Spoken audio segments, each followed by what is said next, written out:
Wealth might not guarantee happiness, but it can certainly purchase a scorched earth brand of justice. Consider this.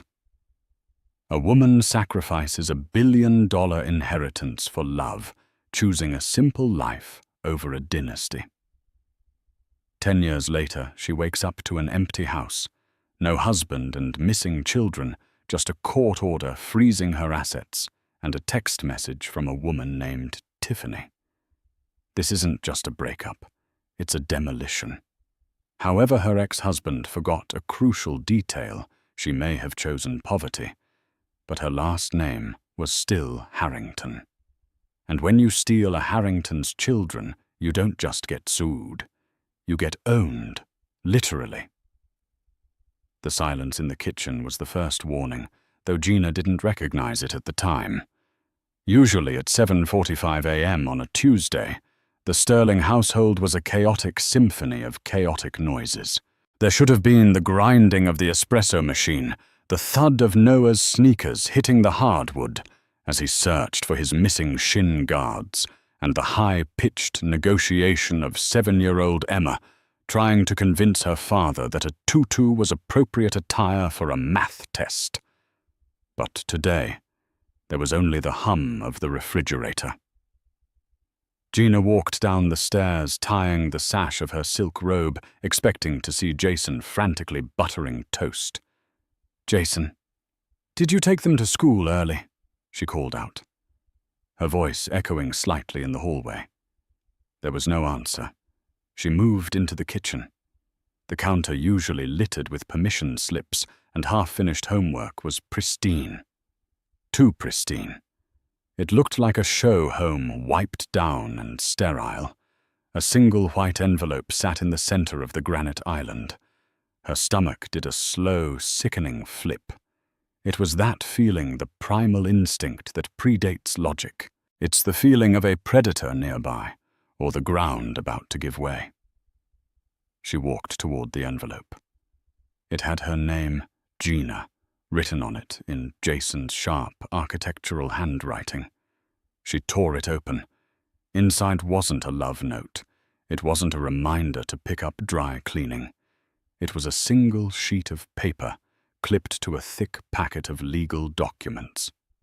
"Gina, I've taken the kids to my mother's for a few days. Don't try to come get them. By the time you read this, my lawyer will have already filed for emergency temporary custody based on your current instability. I'm sorry it had to be this way, but I can't let you drag us down anymore. We're done. Jay."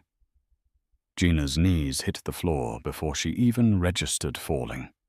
The ceramic tile was cold against her skin, but she couldn't feel it. Instability. What instability? She scrambled to grab the thicker packet. Petition for dissolution of marriage. Emergency ex parte order for sole custody. Her eyes scanned the legal jargon, blurring with tears. Paragraph 4. The mother. Gina Sterling has exhibited erratic behavior, substance abuse issues involving prescription medication and emotional volatility that poses a danger to the minor children, Noah 10 and Emma 7. It was a lie. A fabricated, monstrous lie. She didn't even drink, let alone abuse pills. She was the PTA president. She was the one who baked gluten-free cupcakes for the class. She was the one who stayed up until 3 a.m., helping Noah with his science fair project on volcanoes, while Jason was working late at the firm. Working late. The realization hit her like a physical blow to the chest. The late nights, the new passwords on his phone, the sudden need for gym sessions at odd hours. She scrambled for her phone, her fingers trembling so hard she dropped it twice. She dialed Jason. Straight to voicemail. She dialed his mother, Linda. "Hello." Her voice was icy. "Linda, please, where are they? Let me talk to Noah and Emma." "I have been advised not to speak to you, Gina. You need to get help. Don't call here again, or we will call the police for harassment." The line went dead. Gina sat on the kitchen floor, the silence of the house now screaming at her. She was 34 years old. She had been married for 12 years. She had given up her career in art curation to raise their children. She had supported Jason while he built his architecture firm, from a garage startup to a city staple. And now she was being erased. She ran upstairs to the kids' rooms. Their closets were half empty. Their favorite toys, Noah's Lego Death Star, Emma's stuffed rabbit named Bun Bun, were gone. He had planned this. He had packed while she was sleeping. He had probably carried them out to the car at dawn, telling them some lie about a surprise trip. She needed a lawyer. She needed to fight. She grabbed her purse to find her credit card. She needed to book a consultation immediately. She logged into their joint Bank of America account on her phone. Access denied. Account status frozen. She tried the savings account. Frozen. She tried her personal emergency card. Declined. Panic, cold and sharp, clawed at her throat.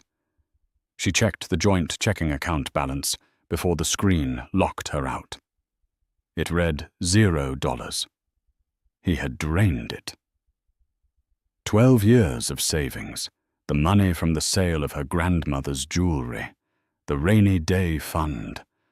All of it moved to an account she couldn't touch. She was trapped. She had no money, no kids, and a husband who had just legally ambushed her with the precision of a sniper. Then her phone pinged. A text message from a number she didn't recognize. It was a photo, a selfie. It showed Jason smiling brighter than she had seen him smile in years, holding a champagne flute. Leaning into his shoulder, wearing a diamond necklace that looked suspiciously like the one Gina had pointed out in a magazine 3 months ago, was Tiffany. Tiffany. His 24-year-old administrative assistant. The one whom Gina had invited to dinner. The one she had bought a Christmas gift for. The caption read, "Finally free. Thanks for the house, sweetie." Gina threw the phone across the room. It shattered against the wall, a spiderweb of cracks obliterating their smiling faces. She screamed. It wasn't a scream of sadness. It was a scream of pure, unadulterated rage. She had left her life for him. She had walked away from the Harrington dynasty, from private jets, galas, and the suffocating control of her father, Arthur Harrington, because she wanted love. She wanted something real. She wanted a man who loved her for her, not for her father's billions. And Jason had played the long game. He had used her, drained her, and now he was discarding her like a used wrapper. But as she looked at the shattered phone, a dark thought bloomed in the back of her mind. Jason knew she was estranged from her family. He knew she hadn't spoken to Arthur Harrington in a decade. He was banking on her being the helpless, middle-class housewife she had pretended to be for so long. He forgot one thing. DNA doesn't fade. And neither does a Harrington's capacity for war. The first week was a blur of humiliation. Gina tried to represent herself at the initial hearing. It was a disaster. She walked into the family court building, wearing her best suit, which was 3 years old, clutching a binder of printed bank statements and school records. Jason walked in, flanked by 3 men in suits that cost more than her car. Leading the pack was Robert the Shark Carlyle. Everyone in the city knew Carlyle. He didn't just win divorces, he annihilated the opposition. He was the kind of lawyer who made sure the other spouse ended up living in a cardboard box. When the judge called their case, Carlyle stood up and smoothed his silk tie. "Your Honor." Carlyle said, his voice smooth as velvet dipped in poison. Mrs. Sterling is currently unemployed, has no fixed assets in her name, and as the affidavits show, has been suffering from severe paranoid episodes. We are simply asking for temporary sole custody to ensure the children's safety until Mrs. Sterling can prove she is stable." "That's a lie," Gina shouted, standing up. "He stole my money. He's with his assistant. Your Honor." Carlyle sighed, looking at the judge with pity. "See the outbursts, the delusion. We have statements from neighbors saying they heard screaming coming from the house just 2 days ago." "Yeah, the scream when she saw the photo of Tiffany. They were twisting her grief into madness." The judge, a tired-looking man named Judge Reynolds, looked at her over his spectacles. "Mrs. Sterling, without legal counsel, I cannot advise you to speak. However, given the evidence presented by Mr. Sterling's counsel regarding your financial instability and the alleged mental health concerns, I am granting temporary custody to the father. Visitation will be supervised pending a psychological evaluation." Supervised. She couldn't even take her children to the park. She had to pay a stranger to watch her hug her own son. "And regarding the assets," the judge continued, "Mr. Sterling claims the funds were moved to a trust to protect the children's future education from your spending habits. This will be reviewed at the final hearing in 3 months. Gina walked out of that courtroom shaking. Jason passed her in the hallway. He didn't look at her. But Tiffany was there, waiting by the elevator. She smirked, a tiny, victorious twitch of her lips. "Don't worry, Gina," she whispered as Gina passed. "I'll make sure Emma brushes her hair." That was the moment. That was the moment the sadness evaporated and the ice set in. She went back to the empty house. She had 48 hours to vacate. Carlyle had filed a motion for exclusive use of the marital residence, and the judge had granted it. She was being kicked out of the house. She had painted the house where she had nursed babies and hosted Thanksgivings. She packed her clothes into garbage bags because she couldn't afford suitcases. She put the few pieces of jewelry she had left, simple things, nothing valuable, into her purse. She drove to a motel on the outskirts of town, the Starlight Inn. The neon sign buzzed and flickered, the L burnt out, so it read Star-ite Inn. The room smelled of stale smoke and lemon pledge. She sat on the lumpy mattress and looked at her reflection in the cracked mirror. She looked old, tired, defeated. She checked her wallet. She had $42 in cash. She had no job. She had no lawyer. She had no home. Jason had calculated this perfectly. He knew she had too much pride to ask for help. He knew she had cut ties with her father when she was 22 because Arthur Harrington had told her, "That boy is a gold digger, Gina. If you marry him, you do it without a penny of my money." She had screamed at her father. She told him he was a cynical old tyrant. She told him love mattered more than his empire. She walked out and never looked back. She changed her name, lived simply, and proved him wrong. Or so she thought. Turns out Arthur Harrington was right. God, it hurt to admit that. It burned like acid. Her father was right. Jason was a gold digger. He just played the long con. He waited until he had sucked the youth and energy out of her, used her social grace to charm his clients. And now that he was successful, he was trading her in for a newer model. She lay back on the motel bed and stared at the water stains on the ceiling. She could give up. She could get a job as a waitress, live in this motel, and see her kids for 2 hours on Saturdays, under the watchful eye of a court-appointed social worker. Or she could do the hardest thing she had ever done. She could pick up the phone. She reached for her cracked cell phone. Her thumb hovered over the contacts. She didn't have his number saved. She didn't need to. It was burned into her memory, same as her social security number. It was 11 p.m.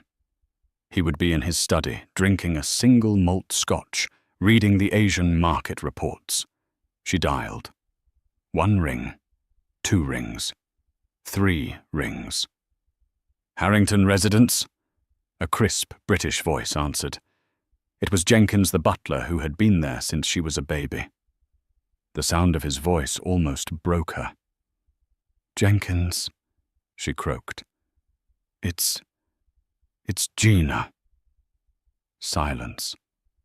A long, heavy silence. "Miss Gina." Jenkins' voice lost its professional edge. It trembled. "Is it truly you?" "Yes, Jenkins. Is he awake?" "He is in the library, miss." "Hold, please." The hold music was classical. Vivaldi. Of course. Her heart hammered against her ribs like a trapped bird. What if he hung up? What if he told her, "I told you so"? What if he didn't care any more? The line clicked. "Gina." His voice was older, rougher. But it had that same commanding timbre that used to make CEOs tremble. It wasn't warm, but it wasn't angry. It was just waiting. "Dad," she whispered, and the word felt foreign on her tongue. "It's been 10 years, Gina. You haven't called on birthdays. You haven't called on Christmas. Why are you calling now?" She took a breath. She could lie. She could make small talk. No.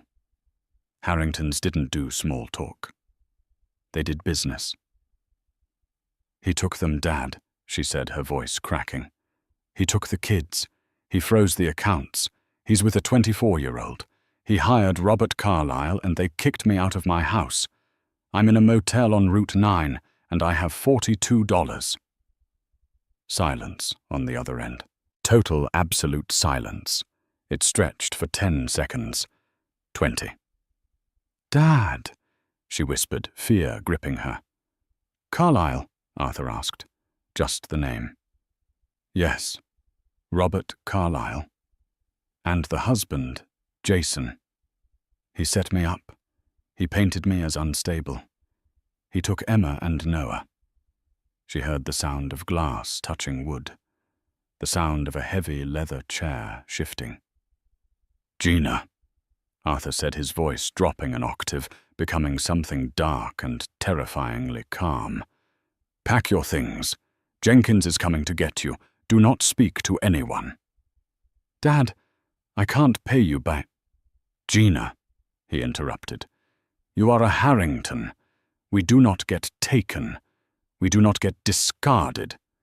And we certainly do not let mediocrities like Jason Sterling steal our bloodline." I'm sorry, Dad. You were right. "We can discuss my righteousness later," he said. "Right now we have a war to start. Be ready in 30 minutes. The line went dead. She lowered the phone, her hand shaking. Jason thought he had crushed Gina Sterling, the housewife. He had no idea he had just awakened Gina Harrington, the heiress. The car that pulled up to the Starlight Inn wasn't a limo that would have been too conspicuous. It was a blacked-out armored SUV. Jenkins stepped out, looking exactly as he had 10 years ago, perhaps a little grayer at the temples. He wore an immaculate suit that made the motel look even grimy by comparison. "Miss Gina," he said, bowing his head slightly. He didn't hug her, that wasn't the way. But his eyes were wet. He took her garbage bags of clothes as if they were Louis Vuitton luggage. The drive to the Harrington estate was silent. Gina watched the city pass by the transition from the grimy outskirts to the suburbs, and finally to the iron gates of Highgarden, her father's estate.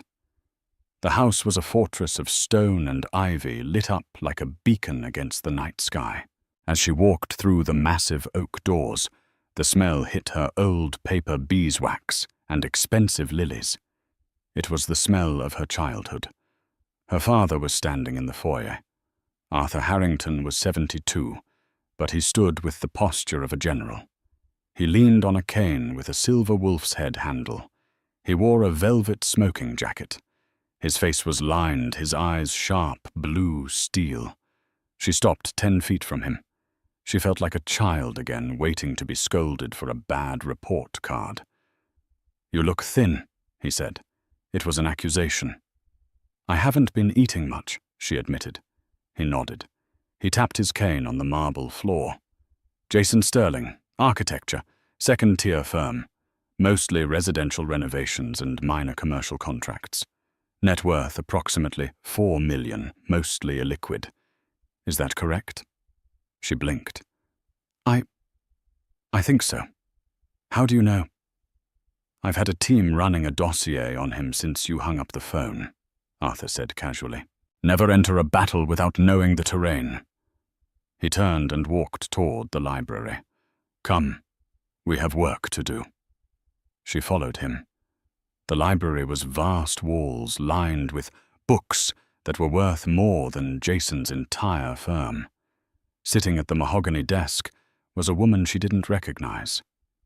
She was sharp, wearing glasses, typing furiously on a laptop. "This is Ms. Vance," her father said. "She is my head of legal strategy for Harrington Industries." "Hello, Ms. Harrington," she said without looking up. "I've already pulled the court filings. It's a standard aggressive divorce strategy. Robert Carlyle is using the shock and awe tactic, freezing assets, alleging mental instability, isolating the victim. He wins 94% of his cases because the opposing spouse runs out of money before trial." "He has my kids?" Gina said, her voice trembling. "Not for long," her father said. He poured a glass of water and handed it to her. "Here is the situation, Gina. You want to sue him for custody. You want half the assets. That is the pedestrian way. That takes years. I don't care about the money. I just want Noah and Emma." "You will get them," Arthur snapped.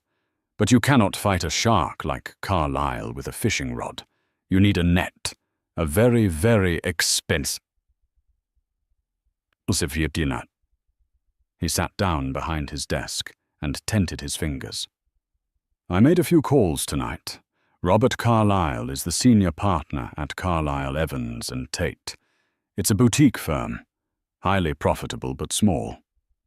"He's the best in the state," Gina said. "Jason said no one can beat him." Arthur smiled. It wasn't a nice smile.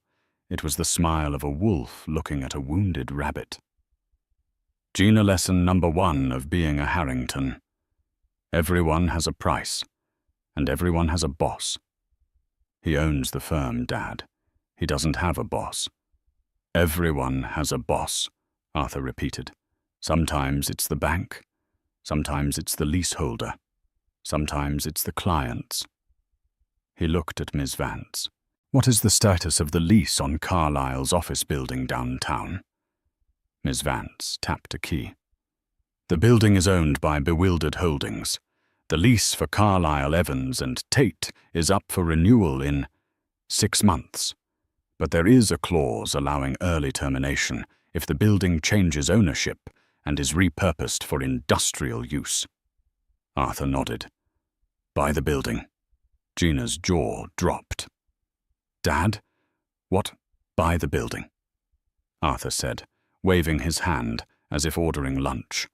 "Tomorrow morning, cash offer, 20% over market value, close by noon." "Yes, sir," Ms. Vance said, typing. "Dad, you can't just buy a skyscraper to evict my husband's lawyer." "I'm not evicting him," Arthur said innocently. "I'm just becoming his landlord. It makes negotiations easier." He turned back to Ms. Vance. "Now the firm itself. Carlyle Evans and Tate. They represent who mostly local high-net-worth individuals, correct?" "Yes, sir. Their biggest retainer is with the monolithic construction group, Apex construct. Ah. Arthur's eyes lit up. Apex. I play golf with the CEO of their parent company. Get him on the phone in the morning. Tell him Harrington Industries is considering that joint venture he's been begging for. But we have concerns about the ethical standards of his legal representation. Dad, Gina interrupted, standing up. This is insane. You're going to destroy an entire law firm just to help me get a divorce. Arthur stood up, and for the first time, his face softened. He walked around the desk and stood in front of her. He reached out and tucked a strand of hair behind her ear, a gesture he hadn't done since she was 6. Gina, he said softly, you chose love. You chose to be normal. And look where it got you. A motel room and a broken heart. He gripped her shoulders. You are my daughter. You are a Harrington. We do not beg for justice. We dictate it. Jason Sterling wanted a war fine, but he brought a knife to a nuclear standoff. He looked her dead in the eye. Tomorrow we go to court, but you won't be going as Gina Sterling, the unstable housewife. You will be going as Gina Harrington, and you won't be hiring a lawyer. I won't. No. Arthur grinned. Why hire a lawyer when you can buy the law firm? Gina woke up the next morning in a bed that cost more than her first car. The sheets were Egyptian cotton, 1,000 thread count, smelling of lavender. For a split second she forgot. She reached out for Jason. Her hand hit cold, empty space. The memory of the last 48 hours crashed down on her like a tidal wave. The empty house, the frozen accounts, Tiffany's smirk, her children, Noah and Emma, waking up in a strange house, probably being told Mummy was sick or crazy or didn't love them anymore. She sat up, gasping for air. But this time the panic didn't paralyze her. It fueled her. A knock at the door. Enter, she said. A team of 3 women walked in, wheeling a rack of clothing. They weren't maids. They looked like stylists from Vogue. Good morning, Miss Harrington, the lead stylist said. Your father requested we update your wardrobe for court today. He specified that the aesthetic should be unapologetic.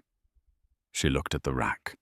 Gone were the soft cardigans and floral dresses of Gina Sterling, the suburban mom.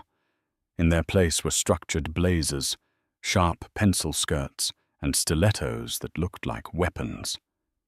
Colors of power, charcoal, navy, black, crimson. I don't need this, she muttered, touching the fabric of a Chanel suit. I'm just going to a hearing. Ms. Harrington, the stylist said gently. You aren't dressing for a hearing. You are dressing for a coronation. She put on the suit. It was black, tailored to within an inch of its life. When she looked in the mirror, Gina Sterling was gone. The woman staring back at her had cold eyes and a jaw set like granite. She pulled her hair back into a tight, severe bun. She put on the diamond studs her grandmother left her. The only thing Jason hadn't been able to steal because she wore them constantly. She walked downstairs. The library was buzzing with activity. It looked less like a home office and more like a war room. Her father was on the phone, his back to her. I don't care about the penalty fees, George. Pull the funding. Yes, immediately. If they complain, tell them to call me. He hung up and turned. He looked at her, and a flicker of pride crossed his face. Better, he said. Much better. You look like your mother. Ms. Klein, formerly Ms. Vance, approached with a tablet. Update, sir. We've acquired the building at 400 West Market Street. The deed transfer was expedited at 8:00 a.m. We are officially the landlords of Carlyle, Evans and Tate. Excellent, Arthur said. And the second phase, The bank holding the firm's line of credit was more than happy to sell the debt package to us, given the premium you offered. As of 8:30 a.m., Harrington Industries effectively owns the operating capital of Jason's legal team. Gina stared at them. You bought their debt. Law firms are expensive to run, Gina, Arthur explained, pouring himself a coffee. Payroll lease insurance. They run on credit. Mr. Carlyle is leveraged up to his eyeballs to pay for his Hamptons house and his mistress's apartment. I now own that leverage. So what does that mean? She asked. It means, Arthur said, checking his watch, that when Robert Carlyle walks into court today, he works for me. He just doesn't know it yet. Her phone buzzed. It was Jason. Her instinct was to ignore it. Answer it, Arthur commanded. Put it on speaker. She tapped the screen. Hello, Jason. Gina. Jason's voice was dripping with false concern. Look, I know yesterday was hard. I'm calling because, Tiffany thinks we should be generous. We're willing to let you have the kids every other weekend, unsupervised, if you sign the divorce papers today. No alimony, no contest on the assets. She felt the blood boil in her veins. Generous. You stole my money, Jason. You kidnapped our children. Don't use words like kidnap, Gina. It sounds hysterical. I'm trying to help you. If you fight this, Carlyle will destroy you. You know that. You have no money. You have no home. Just sign the papers, move into a nice little apartment, and let us be happy. She looked at her father. He gave her a nod. Finish him. Jason, she said, her voice steady and cold. Do you remember when we met? You asked me why I never talked about my family. What, who cares? Gina, stop stalling. I never talked about them because I wanted to see if you could make it on your own. You couldn't. You needed my emotional labor to build your business, and now you think you can discard me. I'm hanging up, Jason snapped. See you in court. Hope you enjoy representing yourself. I won't be representing myself, she said. And Jason, one more thing. What? Make sure Tiffany enjoys that necklace. It's going to be the most expensive piece of jewelry she never gets to keep. She hung up. Her father actually smiled. That's my girl. Now let's go. The car is waiting. We walked out to the driveway. This time there was a limousine. A convoy, actually. 2 black SUVs and the limo. Dad, isn't this overkill? She asked. Psychological warfare, Gina, he said, opening the door. We don't just want to win. We want to traumatize. The family court building was a depressing place. It smelled of floor wax and broken dreams. Usually people walked in with their heads down, shuffling papers, looking defeated. When the Harrington convoy pulled up to the curb, traffic stopped. Gina stepped out of the limo, flanked by 2 security guards and her father. The paparazzi weren't there. This was family court. Not a movie premiere, but the people outside stopped and stared. They moved like a phalanx through the security checkpoint. Her father didn't even take off his coat. He just walked through the metal detector, and when it beeped, the guard looked at him, recognized Arthur Harrington, and simply waved him through. Power has its privileges. They took the elevator to the 4th floor. Department 12, Judge Reynolds. They walked toward the courtroom doors. She saw them through the glass. Jason was sitting at the respondent's table looking relaxed. He was laughing at something Tiffany was whispering in his ear. She was wearing a white dress, an audacious choice for a mistress. And yes, she was wearing the diamond necklace. Robert Carlyle was there, organizing his files. He looked confident, smug. He was the shark in the tank. Her father put a hand on her arm before they entered. Remember, he whispered, you don't look at Jason. You look through him. He is furniture. He is irrelevant. The bailiff opened the doors. "All rise," the bailiff called out, though the judge hadn't entered yet. He called it out because Arthur Harrington had walked in. The room went silent. Jason turned around. His smile faltered. He squinted, trying to process what he was seeing. He saw her, Gina, the wife he thought was destitute, wearing a $5,000 suit, looking like a CEO. Then he saw the man beside her.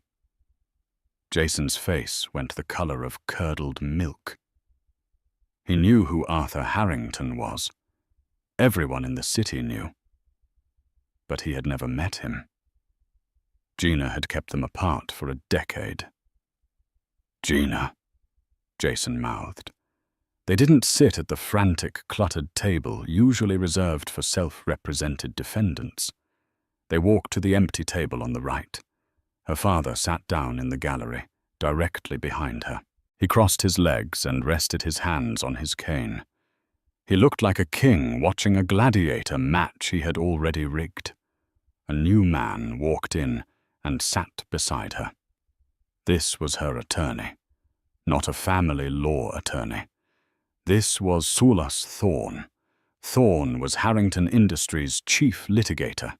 He didn't do divorces. He did corporate hostile takeovers. He destroyed monopolies. He was a man who spoke in a whisper that made grown men cry. "Who is that?" she heard Tiffany whisper. "Jason. Who is that old guy?" "Shut up," Jason hissed, panic edging into his voice. That's her father." "You said her father was a nobody." "I said she was estranged. I didn't think—" Judge Reynolds entered. He looked tired, shuffling his files. "All right, calling the matter of Sterling versus Sterling. Part 2 of the emergency custody hearing. Counsel, state your appearances." Robert Carlyle stood up, buttoning his jacket. He didn't look at Arthur. He was focused on the judge. "Robert Carlyle for the petitioner, Jason Sterling. Your Honor, we are here to finalize the temporary orders. The mother has presented no defense, has no counsel, and—" "Silas Thorne," her lawyer interrupted, not even standing up fully, just raising a hand. "For the respondent, Gina Harrington Sterling." The judge stopped. He looked over his glasses. "Mr. Thorne. Silas Thorne. I didn't know you practiced family law." "I don't, Your Honor," Thorne said smoothly. "I practice property law and fraud recovery, but today I am making an exception." Carlyle chuckled, a nervous sound. "Your Honor, this is highly irregular. Mr. Thorne has not filed an appearance, and frankly, bringing in a corporate shark for a custody hearing is a delay tactic. The facts remain. The mother is unstable and homeless." "Actually," Thorne said, opening a leather folder, "we have a few procedural matters to address before we get to custody. Matters regarding conflict of interest." "I have no conflict," Carlyle scoffed. "I have represented Mr. Sterling for 3 years. "Not with the client," Thorne said. He turned and looked directly at Robert Carlyle. "With your employer." Carlyle frowned. "I am the senior partner of my firm, Mr. Thorne. I have no employer." Thorne slid a single piece of paper across the table toward Carlyle. "As of 8:15 this morning, the holding company Harrington West, a subsidiary of Harrington Industries, acquired the debt obligations and the commercial lease for Carlyle, Evans and Tate." The room went deathly silent. Carlyle looked at the paper. His hands started to shake. This is a mortgage deed." "It is," Thorne agreed. "And if you look at the attached rider clause, 4B, the creditor that's us has the right to demand immediate repayment of the operating line of credit if the firm engages in conduct detrimental to the creditor's interests." Thorne leaned forward. "Suing the creditor's daughter is considered highly detrimental." Jason stood up. What is going on? What does this mean? Sit down, Jason, Carlyle snapped. He was sweating now, visible beads of sweat on his forehead. Mr. Carlyle, Judge Reynolds said, looking confused. Are you saying the respondent's father bought your law firm? He bought the building and the debt, Your Honor, Carlyle stammered. This is coercion. This is legal blackmail. It's capitalism. Arthur spoke up from the gallery. His voice was not loud, but it carried to every corner of the room. And I believe, Mr. Carlyle, you have a board meeting in 20 minutes. I suggest you check your email. Carlyle pulled out his phone. He swiped the screen. His eyes widened. My partners, he whispered. Evans and Tate. They voted. They voted to terminate your representation of Mr. Sterling effective immediately. Thorne filled in. To save the firm from bankruptcy, they have decided to align with the new landlord's moral compass. Carlyle looked at Jason. Then he looked at Gina. Then he looked at the judge. Your Honor, I must move to withdraw as counsel. What? Jason screamed. You can't withdraw. I paid you $50,000. I have to, Carlyle yelled back, losing his composure. If I continue this case, they foreclose on the firm by lunch. I'm out. Carlyle started shoving papers into his briefcase. You're on your own, Jason. Mr. Carlyle. The judge banged his gavel. You cannot just leave. Watch me. Carlyle stormed out of the courtroom, leaving the heavy door swinging in his wake. Jason stood there alone. The silence was deafening. He looked at the empty spot where his shark used to be. Then he looked at Tiffany, whose mouth was hanging open. Then slowly he turned to look at Gina. She wasn't the unstable, crying housewife anymore. She was Gina Harrington, and she was smiling. Mr. Sterling, the judge said, his voice hard. It appears you are now unrepresented. Do you wish to request a continuance to find new counsel? Jason opened his mouth to speak, but Thorne cut him off. Your Honor, before you grant a continuance, we have an emergency motion. Since the petitioner admitted in his initial filing that he works long hours and relies on staff for childcare, and since he is now currently facing a massive fraud investigation regarding the misappropriation of marital assets. Fraud investigation? Jason squeaked. Yes, Thorne said. We have forensic accountants tearing apart your firm's books as we speak. We believe you moved $1.2 million of marital funds into an offshore account in the Cayman Islands. That is a felony, Mr. Sterling. And felons. Don't get to custody. Thorne slammed a thick binder onto the table. The sound echoed like a gunshot. We move for immediate sole legal and physical custody to be returned to the mother. And we move for a freezing order on all of Mr. Sterling's personal and business accounts to prevent further dissipation of assets. Jason looked at the judge. He looked desperate. Your Honor, this is crazy. She's the one who's crazy. Judge. Reynolds looked at Jason, then at the binder Thorne had presented, and then at her father sitting calmly in the back. The judge wasn't stupid. He knew which way the wind was blowing. A Category 5 hurricane named Harrington had just made landfall. Motion for temporary sole custody granted to the mother, Judge Reynolds ruled.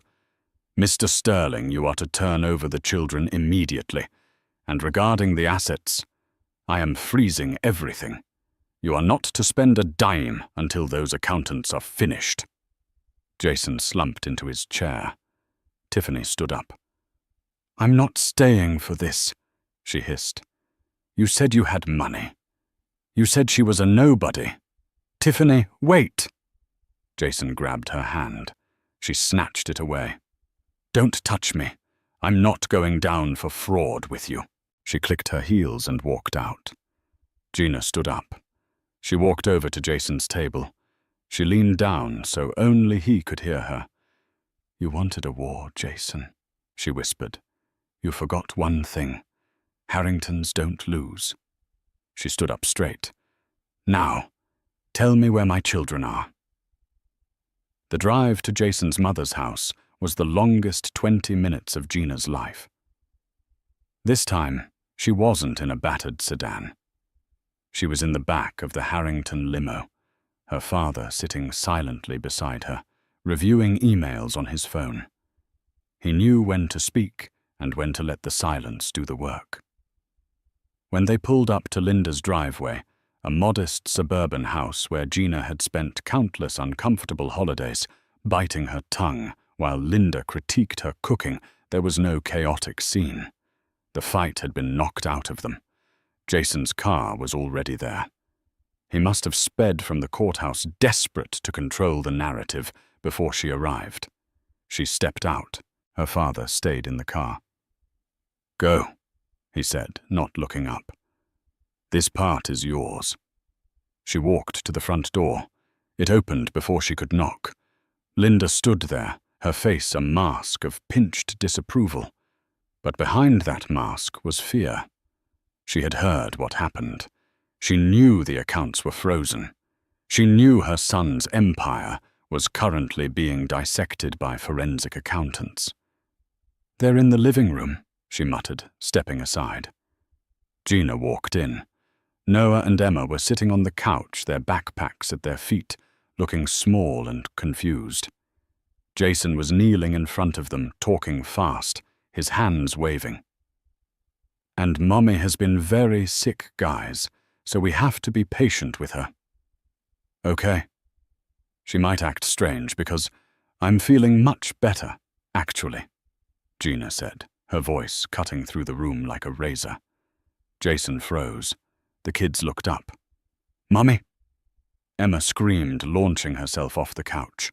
Noah, older and more cautious, stood up slowly, his eyes wide. Gina caught Emma in mid-air, burying her face in the child's hair. She smelled like strawberry shampoo and fear. She held her tight enough to bruise, letting the tears she had held back in court finally fall. "I missed you so much, baby. I missed you so much." She looked at Noah. "Come here, Bug." He ran to her, then the stoic preteen act crumbling. They huddled there on the carpet, a tangle of limbs and relief. Jason stood up, smoothing his pants. He looked diminished. Without his expensive lawyer and his narrative of control, he was just a man in a rumpled suit who had gambled everything and lost. "I was just telling them," Jason said, his voice tight, "that we're going to figure this out, civilly." Gina stood up, keeping the kids behind her. "Pack your things, kids. Go to the car. Grandpa is waiting with snacks." "Grandpa?" Noah asked, eyes wide. "Grandpa Arthur." "Yes, go." They ran out the door. She turned to Jason. The room was quiet. Linda was hovering in the kitchen doorway, wringing her hands. "You think you've won?" Jason spat the venom finally leaking out. "Because your daddy swooped in to save you. You're pathetic, Gina. You couldn't handle me, so you called in the cavalry." "I didn't call the cavalry because I couldn't handle you," Gina said calmly. "I called them because you broke the rules. You didn't just leave Jason. You stole. You lied. You weaponized our children." "It's my money. I earned it." "We'll see what the audit says," she replied. "By the way, Silas Thorne is sending a team to your office at 2 p.m. to secure the servers. I'd suggest you be there to unlock the door, or they'll just take the door off the hinges." She walked out. She didn't look back. The next 2 weeks were a masterclass in destruction. Gina moved back into the house, well, her house now. The court order gave her exclusive use. Jason was staying at his mother's, sleeping in his childhood twin bed. Her father didn't just fund the legal battle. He orchestrated the forensic dismantling of Jason's life. He flew in a team of 4 forensic accountants from Chicago. They set up shop in her dining room, turning it into a command center of spreadsheets and coffee cups. On day 3, the lead accountant, a woman named Miss Cheng, called her in. "Mrs. Sterling, you need to see this." She turned her laptop screen toward Gina. "This is your husband's business expense ledger for the last 18 months. See these recurring payments to Consulting Group Alpha." "Yes," Gina said. "He said they were structural engineers." "They aren't," Ms. Cheng said dryly. "Shell Company, registered to a P.O. box in Nevada. The sole signatory is Tiffany Miller."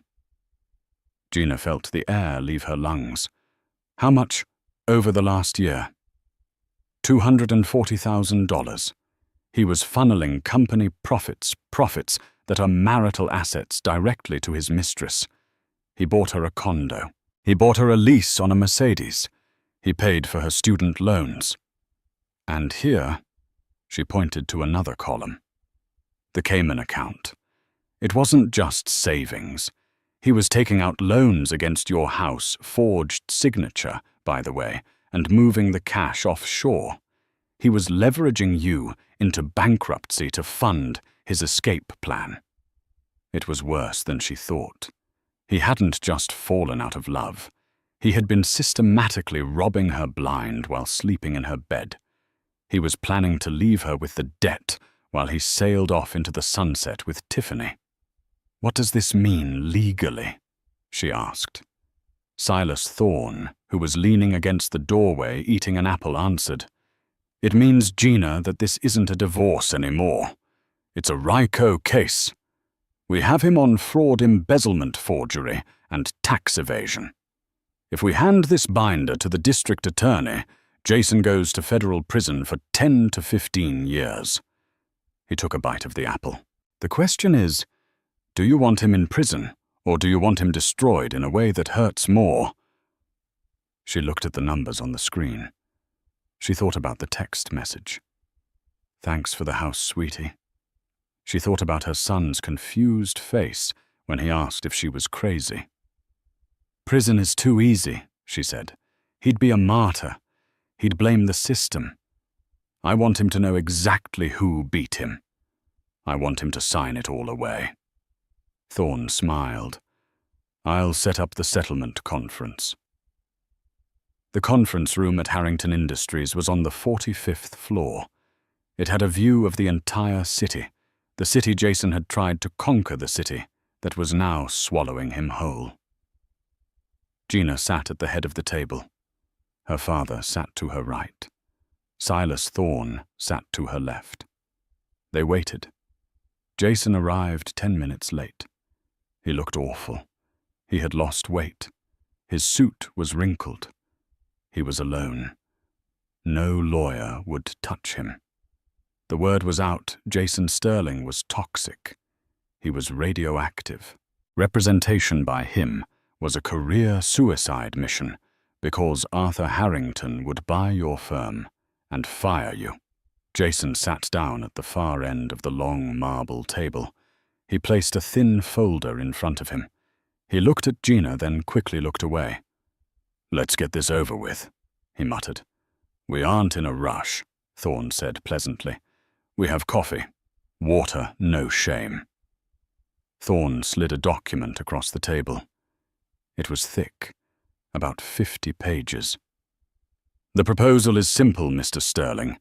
You sign this and the binder full of evidence regarding your tax fraud and forgery stays in our vault.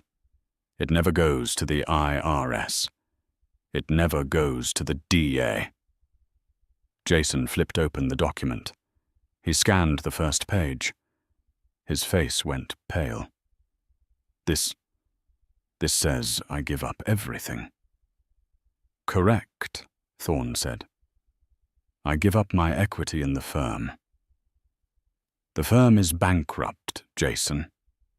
Gina spoke up. "You drained it. It has no value. We are actually doing you a favor by taking the debt off your hands. I give up the house you mortgaged with a forged signature, Thorne asked. Yes, that's Gina's house. And custody.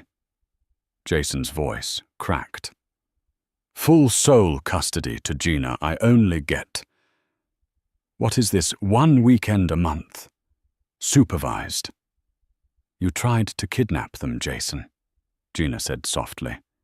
You proved you are a flight risk. You proved you put your own ego above their stability. I can't sign this, Jason slammed the table. I won't. This is slavery.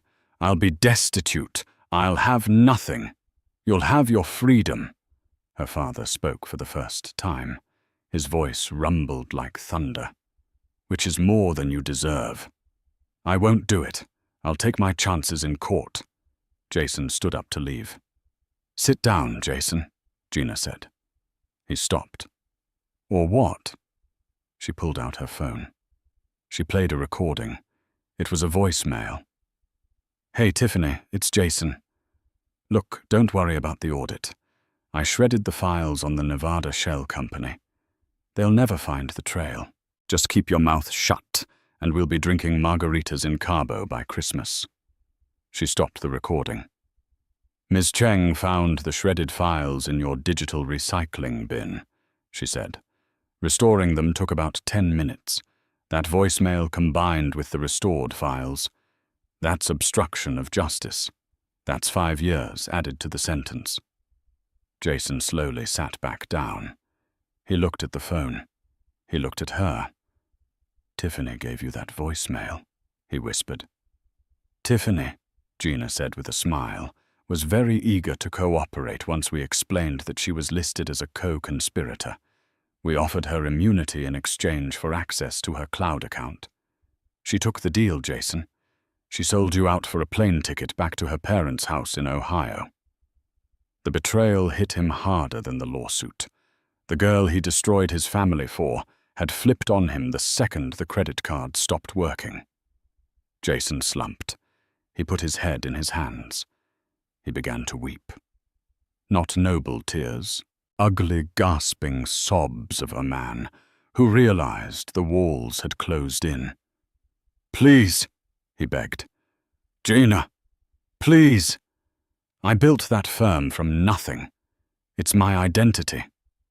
No, Gina said. I built that firm. I hosted the dinners. I designed the logo. I managed the books in the early days. I raised the children so you could work 80 hours a week. You didn't build it, Jason. We built it. And you burned it down. She slid a pen across the table. It was a cheap plastic pen. Sign it. He picked up the pen. His hand shook so badly he could barely write. He signed the custody agreement. He signed the asset forfeiture. He signed the admission of guilt that would be held in escrow. When he was done, he looked like a ghost. What happens now? He asked hollowly. Now, Gina said, standing up. You leave. You get a job. You pay your child support. And if you ever try to undermine me or hurt those children again, I will release the evidence, and I will watch you rot in a cell. Jason stood up. Jason stood. He walked toward the door. Gina. He paused at the threshold. What? Did you ever really love me? Or was I just a rebellion against him? He pointed at her father. She looked at Arthur Harrington, the man who had bought a skyscraper just to protect her. Then she looked at Jason, the man who had stolen her grandmother's jewelry. I loved you, Jason, Gina said honestly. I loved you enough to leave a kingdom for you, but you loved the kingdom more than you loved me. He lowered his head and walked out. 6 months later. Gina walked into the new gallery space downtown. It was beautiful high ceilings, natural light walls adorned with avant-garde pieces. The sign on the door read, Sterling and Harrington Art. She hadn't dropped his name. She kept it. It was her children's name, and she wasn't going to let him take that from her, too. She had redefined it. Sterling didn't mean failed architect anymore. It meant resilience. Her father walked in, leaning on his cane, looking critical as always. "The lighting in the corner is off," he noted. "Hello to you too, Dad." Gina laughed, adjusting a sculpture. "Are the kids coming to the opening?" "Noah is bringing his soccer team. Emma is wearing a tutu. It's going to be chaos." "Good," Arthur grunted. "A house needs chaos." He walked over to the window. "I heard about Jason." "Oh." She hadn't spoken to him since the settlement. He's working as a project manager for a construction firm in Jersey, making a decent wage, living in a studio apartment. "Is he?" "Yes, and he's seeing the kids this weekend." "Supervised?" "Yeah, he takes them to the zoo. He's trying. I think hitting rock bottom was the only way he could actually learn to be a father." "Perhaps," Arthur said. He turned to her. "You did good, kid. You didn't just win. You ruled." Gina looked out the window at the city skyline. She wasn't the naive girl who ran away from her fortune anymore. And she wasn't the victimized housewife. She was Gina. She was a mother. She was a fighter. And yes, she was a Harrington. She touched the necklace around her neck, the one Jason had given Tiffany, which she had reclaimed as part of the settlement. She had melted down the setting and had the diamond reset into a sharp, solitary pendant. A trophy. "Come on, Dad," she said, taking his arm. "Let's go open the doors. I have a life to live." "And that, my friends, is how you handle a betrayal." Gina didn't just get mad, she got smart and she got even. Jason thought he could crush her because she was kind, but he forgot that kindness isn't weakness. He woke up a sleeping giant and paid the ultimate price: his reputation, his fortune, and his control. It's a brutal reminder that when you marry someone, you're marrying their family too, and you better make sure you don't cross the wrong one. Gina proved that the best revenge isn't just living well. It's owning the building your ex-husband works in. If you enjoyed this story of justice served cold, please hit that like button. It really helps the channel grow. And if you want more stories about cheaters getting exactly what they deserve, make sure to subscribe and turn on notifications. Let me know in the comments. Would you have sent Jason to prison, or was leaving him with nothing a better punishment? I'll see you in the next video.